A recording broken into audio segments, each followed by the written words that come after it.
बड़े भाग्य मानुष तन पावा, सूर्य दुर्लभ मुनि ग्रंथन गाओ।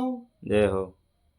क्योंकि 4 खानी 84 लाख में केवल मनुष्य ही परमात्मा ने अपने सारी शक्तियों को उनके स्वरूप प्रदान किया और यही ईश्वर तत्व को, परमात्मा तत्व को जान सकता है, परमार्थ कर सकता है, जन जन का कल्याण कर सकता है। और भगवान ने मानव को मनुष्य जब बनाया तो सारी सृष्टि रच के मानव जीवन दिया कि अब ये इस मेरी धरोहर को संभाल के रखेगा और इस सबका कल्याण करेगा। और मैं ये कह रहा हूं कि मनुष्य जीवन का उद्देश्य क्या है? क्यों गुरुदेव? मनुष्य जीवन का उद्देश्य बड़े भाग्य मानुष तन पावा, सूर्य दुर्लभ मुनि ग्रंथन गाओ। जय हो। क्योंकि 4 खानी 84 लाख में केवल मनुष्य ही परमात्मा ने अपने सारी शक्तियों को उनके स्वरूप प्रदान किया और यही ईश्वर तत्व को, परमात्मा तत्व को जान सकता है, परमार्थ कर सकता है, जन जन का कल्याण कर सकता है। और भगवान ने मानव को मनुष्य जब बनाया तो ये सारी सृष्टि रच के मानव जीवन दिया कि अब ये इस मेरी धरोहर को संभाल के रखेगा और इस सबका कल्याण करेगा और अपना भी आत्म कल्याण करेगा। तो मनुष्य जीवन भोगने के लिए नहीं है, परमात्मा प्राप्ति के लिए है। सृष्टि संचालन करने के लिए हमारे महापुरुष कहते हैं कि आगे विधाता की जो बनाई हुई, ब्रह्मदेव की बनाई हुई जो विष्णु पालन करता है और हमारे आदि गुरु अलग पुरुष जो सन्यासी जिसको सत्यम शिवम सुंदरम कहते हैं, उन्होंने इनको अधिकार दिया, एक को भरण पोषण का, एक को सृष्टि रचने का और उसमें ब्राह्मण ये ब्रह्मा का प्रतीक, ज्ञान देना। ज्ञान का मतलब है विधि विधान बताने वाला। तो माता पिता जगत गुरु संस्कार आपको दें, मेहनत की संस्कार रोजी कमा के खिलाए, जब उसके नहीं तो पथ भ्रष्ट हो जाएगा। माँ गर्भ में बच्चा है, क्या खाती है क्या पीती है वैसी प्रकृति बनेगी, ये आपका नहीं है, वो भी आपको गुरु कटाएगा। फिर एक दूसरा प्रश्न मेरा ये है कि गीता में भगवान कृष्ण ने ये बोला है कि अर्जुन, ये पूरा संसार 3 गुणों में मोहित हो रहा है, लेकिन मुझे अविनाशी को तत्व से भली भांति नहीं जानता। मैं हृदय देश में स्थित हूं। हृदय देश के अंदर तो नहीं, परमात्मा एक देशीय नहीं हो सकता। अच्छा। हृदय में तो केवल हम अपने आराध्य शिव का स्थान है, अधिष्ठान, स्वाधिष्ठान, मणिपुर और अनाहद, विशुद्ध चक्र और मुखमंडल में फिर आ जाता है यहाँ छठा चक्र पे, मतलब जो है किसका स्थान है? सहस्त्रार। सहस्त्रार तो ये 10वां द्वार है। तो ये 7वां चक्र है। छठा चक्र यहां तक, मतलब मन निरंजन कहते हैं इसको। ये यहां पर जो है ना, ये त्रिवेणी, ये अश्विनी कुमार है, नीचे के होठ पर गोविंद है, ऊपर के होठ पर ऋषिकेश है, जिह्वा पर सरस्वती है, महासरस्वती कंठ में है, 16 पंखुड़ी का कमल है, दत्तात्रेय का नाभि में है, यहाँ 10 पंखुड़ी का कमल होता है। अच्छा। दत्तात्रेय नाभि के अंदर है। और इसके बाद में दोनों नेत्रों में सूर्य हैं।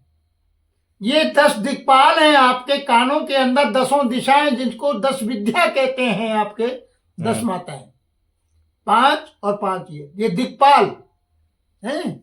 और ये नासिका का जो है अश्विनी कुमार है, ये देवताओं के वैद्य हैं, जो आप अगर प्रातःकाल सुमरन करोगे, ऑक्सीजन लोगे तो सारी नाड़ी शोधन हो जाएगी, सारे देवता, पूरा भूमंडल आपकी वेष्टि है और ये समष्टि आपके अंदर है। जगाइए देव। मुक्ति पर तो सबका अधिकार है, सभी लोग। नहीं, मुक्ति की इच्छा करो ही मत, बंधन है। हाँ, मुक्त है ये। स्वतः। अरे ये तो बंध नहीं रहा है, आसक्ति में, अज्ञानता में बंध रहा है, मन बुद्धि चित्त बंध रहा है, आत्मा तो स्वतः मुक्त है। अच्छा, मुक्ति की तैया तू हता, तैया हता न कोई, और छठी तेरी हो जगी, तू कहाँ गया भिगोए। तो जीव भाव में आ गए, देह भाव में, मन बुद्धि चित्त इंद्रियों के द्वारा। मुक्त है ये तो ये स्वतः। तो आत्मा स्वतः मुक्त है, तुम स्वयं मुक्त हो। तुम वहां से जो सूरज है वो किरण निकली है, और ये जीव भाव में, आपका देह भाव में आ गए, और इंद्रियां भटक रही हैं। अच्छा, तुम्हें होश ही नहीं। यहाँ के कहे कबीर विचार, तो विवेक होगा आपको, इतना जगाएंगे गुरु, तब विचार पे आएगा ध्यान। अरे कि गुरु जी ने क्या कहा था, ये विवेक है। अरे अपने विचार, तो हर बात में विचार करो, मनन करो। मनन का मतलब है मंथन है, और चित्त की वृत्तियों को शांत करने के लिए आपको केवल रिलैक्स हो जाओ। गुरुदेव की चरणों में पड़े रहो। मैं तो कुत्ता राम का,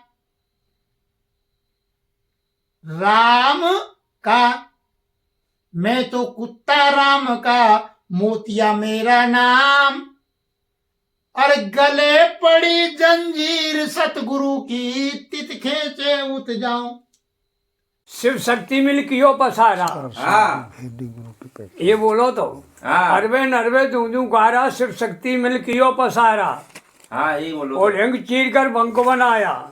ये सृष्टि की रचना किसी की ताकत नहीं है, किसी ने नहीं बनाई। बहुत बढ़िया बात। ब्रह्मा और ना विष्णु, सही कह रहे हैं। ब्रह्मा और विष्णु ये भी शिव ने ही उत्पन्न किए हैं। शिव आदि अनादि। अच्छा, ये भी शिव ने उत्पन्न किए हैं। तो ये जुग जो है ना, अरवे माने अगम, आगे हो गए। नरवे पिछम, अरबे नरवे और धूधू कारा कुछ नहीं है। अब इसका भाव देखो, आप इसका भाव देखो, इसका भाव बताऊं आपको। प्रमाण में नहीं, मैं उसके निकाल के बताऊं। अब अपनी आवाज ने अपना कोई प्रश्न उठेगा तो वो कहाँ है, वो कहाँ है, बा को वास कहाँ होना चाहिए। ज्ञान है, ज्ञान को वास कहाँ होना चाहिए, हृदय देश में है, हृदय में। हृदय में नहीं होगा। फिर हाँ, हृदय में थोड़ी होते हैं। हृदय में तो अपने आराध्य गुरु का होता है ध्यान। हृदय में तो गुरु को रखते हैं। हृदय में राम जी का हुआ है, हृदय में आराध्य दे इष्ट का।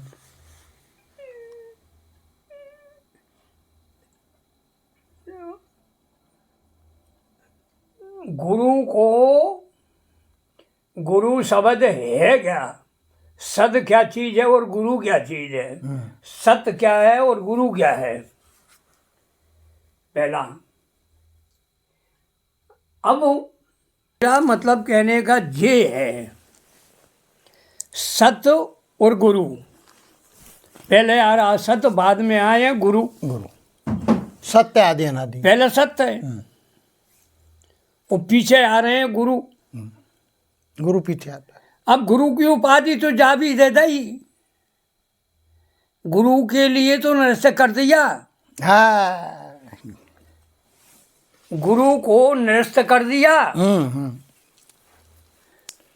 और ऐसे ज्ञान, आत्मा ज्ञान एक, आत्मा ज्ञान, और दूसरे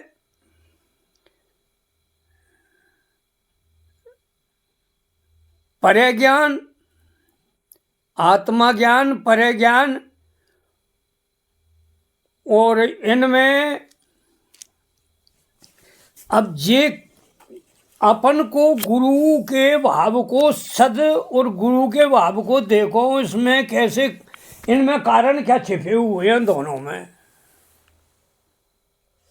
रा है और माँ है, ओम का ओकार, ओकार माकार साकार निर्गुण निराकार।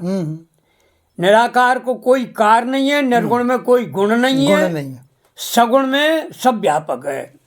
सरगुण में सब व्यापक है, सब जगह है। ज्ञा माने कहते हैं अपने शरीर को, है ना, गो माने ये सारे संसार है ये। हाँ, पूरा ब्रह्मांड। तो सद है क्या चीज? अब गुरु की उपाधि बाद में आई है। सद कैसे होंगे? सदेगा जब। जबकि अपने मन, साधोगे जब। मन तो आती है, वो नहीं मान रहा किसी की भी, वो तो जाना उधर जा रहा है। मन की गति तो सिंध से भी उस पार है। अब इनको दमन करने के लिए क्या है? इनको दमन करने के लिए है कि मन बड़े गहरे में समझने के हैं, प्रश्न वाली बात नहीं है ये। मन कौन है? मन उच्छंग देता है, मन उच्छंगा देता है, खूब इधर उधर खूब डोलता है, वो कब्जे में नहीं होता कभी मन। अब ये इंद्रिय जो है, अपने इंद्रिय अंतःकरण है ना, ये बाग डोर हैं उसकी चलने की। अब वे उन्हें कब्जे में करने के लिए कौन है? शिकारी, शिकारी है। अब दोनों तरफ शिकारी क्या करेगा? छाप लेगा। ये धनुष बना हुआ है और छाप लग रही है, ये बीच में लगी है, लग रही है। अब वो छाप लगी, उस पर बाण चढ़ा दिया उसने, बाण चढ़ा दिया, बाण, और बाण चढ़ करके और मृग भग रहा है, मृग चट्टन से भग रहा है। बिल्कुल। और शिकारी उसको देख रहा है, देख रहा है। बहुत अच्छे, अति उत्तम। इसका प्रमाण कैसे? जब मृग को रूप धरकन के कौन गया? मामा मारीच गया ना, मृग को रूप धर के इधर उधर बाग में घूमने लगा, फुलवाड़ी भाटका को चुगने लगा। सीता जी की निगाह पर गई। सीता जी ने कहा कि प्रभु को देखो, ये मृग की जो है ना पूरी बाड़ी को जाले दे रहा, इसको, ये इसकी छाम जो है मेरे मन में भाई है, आप इसको मारो। क्या बात। अब बाकी विपरीत बुद्धि, वो है तो कौन? मामा मारीच। मामा राक्षस ही थे ना, वो राक्षस। मामा मारीच राक्षस था। राक्षस। तो ये जितने अपने आक्रम की ओर जो इंद्रियां जा रही हैं, मन जा रहा है, ये कौन है? राक्षस बुद्धि। राक्षस। ये राक्षस बुद्धि, इंद्रिय, मन, बुद्धि और चित्त, बुद्धि जो है सदगुण और विचार, और उठा करके और बाण जो उसके ऊपर देगा, वो काय के ऊपर? मृग के ऊपर। जो बाण छोड़ा और उसका पतन हुआ। मोक्ष करने था, वो तो जानता था, वो मारी जानता था कि मेरा कम से कम ये तो बात तो पता है, तो एक बाण में सतयोजन पार होगा। मैं तो सब महीने के आसमान, तो ये तो स्वयं साक्षात श्री हरि है, परम ब्रह्म परमेश्वर है ना, है ना, उन्हें याद था उस। अब वैदिक नीति में ऐसे भी कहते हैं कि सन्मुख हो ये जीव मोह जब ही जन्म कोटक नाशों में तब।